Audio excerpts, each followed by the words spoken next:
भाई बहन लड़कन सबको के राम राम नमस्ते सलाम। आज हम फिर से उपस्थित बाती हस्ती मस्ती समाचार लेके। आज है नवंबर के 6 तारीख 2021। समाचार पढ़े से पहले हम मांगिला उ लोगों के जेकर घरे कोई के मृत्यु भयल है शोक सहानुभूति प्रकट करे और यही मांगिला बोले कि भगवान से प्रार्थना करो कि तू लोग के शक्ति देवे ई महान दुख सहे के खटिन। जे कोई बीमार या लाचार अस्पताल या घरे है ओके फनहार तबीतर साहब और जेकर घरे कोई नौता है ब्याह शादी छठी मूरन फरियारी तो लोग के बहुत से बहुत बधाई होवे। यहाँ से हम शुरू करेंगे समाचार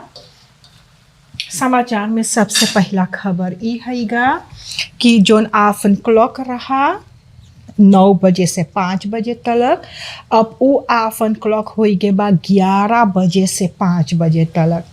आप लोग जानो हैगा कि जोन होटल और रेस्टोरेंट वो सब मनई वो सब गए रहा पेटिसी दे रहा विस प्रेसिडेंट रॉनी ब्रुन्सविक के और वो सब कह के कहना हैगा कि उस सब के आमदनी ना होवे कमाई ना होवे उस सब के बोले कि सब बन हैगा तो ई वजह से उस सब के कमाई उमाई कमती हैगा तो वही से उस सब मांग करे रहा कि चाहिएगा तनी से उस सब के और मौका देवे के। तो ई वजह से फैसला करी से सरकार कि आफन क्लॉक अब 11 बजे से 5 बजे तक हो और ये है 15 तारीख नवंबर तक।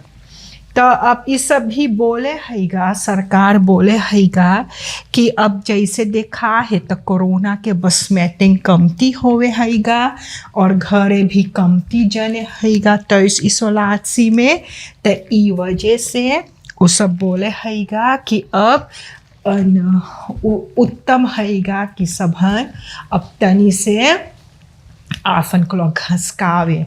तो आप लोग जाने रहियो कि आफन क्लॉक अब हैगा 9 बजे से 11 बजे से और 5 बजे सुबह तक आफन क्लॉक अब हैगा। अब फैसला भी भय रहेगा कि अब सुरजाती जोन है वो सिपाही के संगे भी अब दाम पे चलेगा क्योंकि बहुत से बहुत ज़्यादा चोरी होवे लगल हैगा। तो सिपाही जोन हैगा हम लोग के सुरक्षा के लिए अब सुरजाती भी सिपाही संगे दाम पे चली। तो आप लोग जाने रहियो कि अब आप लोग सुरजाती के भी देखियो दाम पे।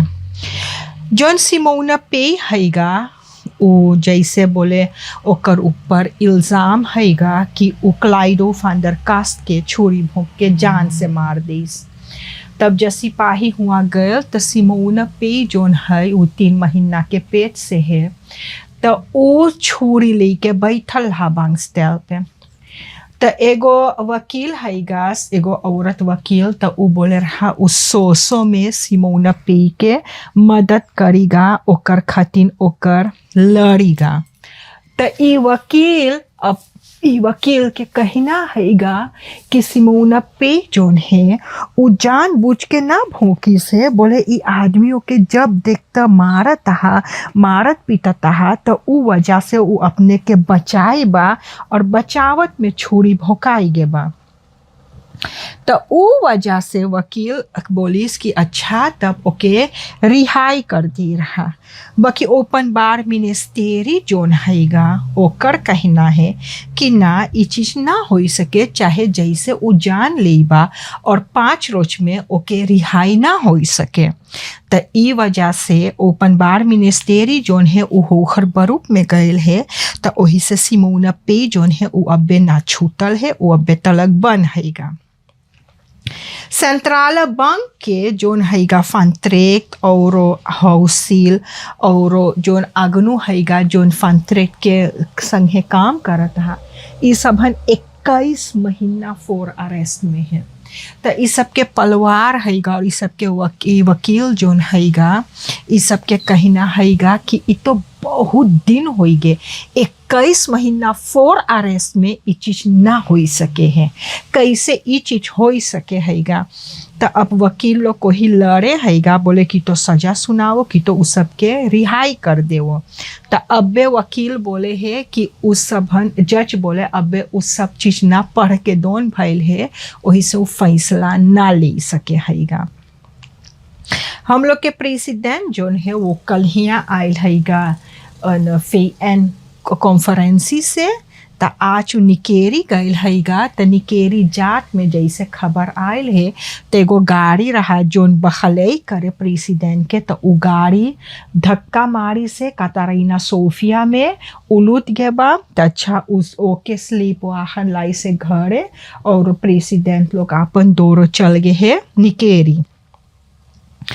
कल हिया कोरोना के बातचीत बताई तब 5 जने के मौत भयल है, 2 जने के एरकासेट में सेंट विंसेंसियस अस्पताल में, एगो वानिका अस्पताल में, एगो मेडिस मुंगरा सेंट्रम में, मुंगरा मेडिस सेंट्रम निकेरी में और एगो हईसा असियाना में 5 जने के मौत भयल है। नवंबर के 5 रोज में 19 जने के मौत हो गए बा और जब से कोरोना शुरू भयल तक 1112 जने के मौत भयल है। 524 जने गए रहा कोरोना दिखवावे, ओमन में से 104 जने कोरोना है, उहे 20% लगभग। 20 जने इंटेंसिव केयर में है और 51 जने अस्पताल में है। 51 ziekenhuis। एस्मेराल्डो खे जोन है और जर्गन खे उ दोनों जने पाइस बा 15-15 साल के जेहल। और जोन फाबियो दे है तो वो तो भाग के बा, ओके सिपाही अब ना पकड़ पाइस तो पाइस 25 साल के जेहल। बात ये है कि 1वां साल में तो मनोज कुमार मोहन जोन एगो आदमी उ पैसा निकाल के उगल वखदा आ कोनो बार्बर शॉप में बार कटवावे तो वहीं पर सबहन ओके लूटिस मार ऐसन भल केती नोचत में कि कौन चीज ओके गोली लग गए। तो जोन एस्मेराल्डो खे है और जर्गन खे उ सब तो बोले हम लोग ना मर ली, ओके उ सब दोनों बोले हम लोग ना मर ली। बाती फाबियो दे जोन है वो तो ओके सिपाही पकड़ के बंद करे रहा, फिनो भाग गए जेहल से। तो अब ये सब तो बोले ये सब ना करी सहीगा, बाकी जोन कैमरा बिल्ड है वो सब पे दिखावे कि यही करी से।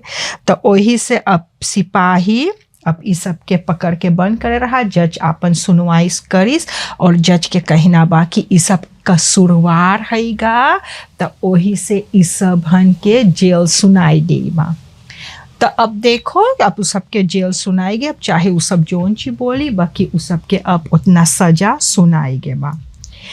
यहाँ तक रहा आज के लिए हस्ती मस्ती समाचार। जो भूल चुक हुई क्षमा कर दियो, जिंदगी बाकी रही तक सोमवार के यही मोड़ पे मुलाकात होगा। सब कोई के राम राम, नमस्ते, सलाम।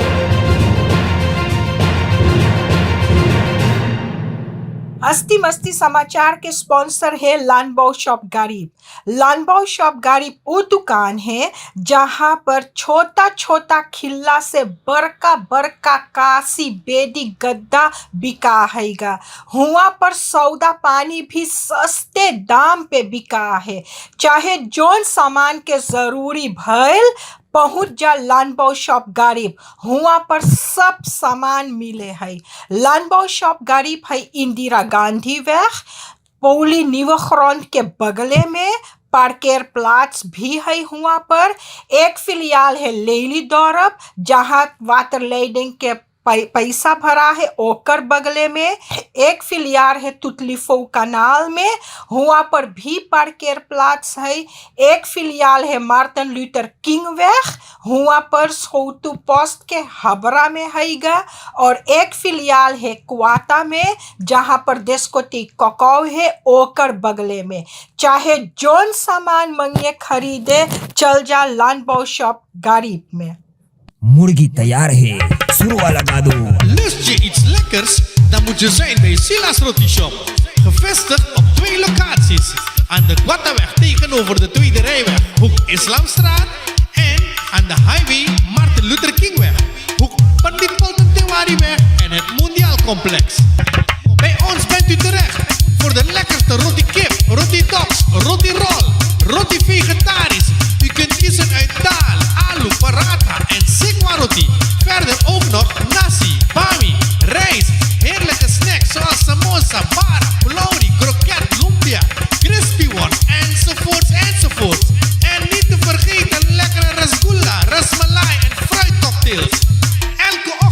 hebben we lekkere, warme belegde broodjes. U kunt ook bellen en bestellen. Check ons Facebook page voor meer info en aangepaste openingstijden. Silas Roti Shop. Bij ons bent u terecht voor eten met kwaliteit en kwantiteit.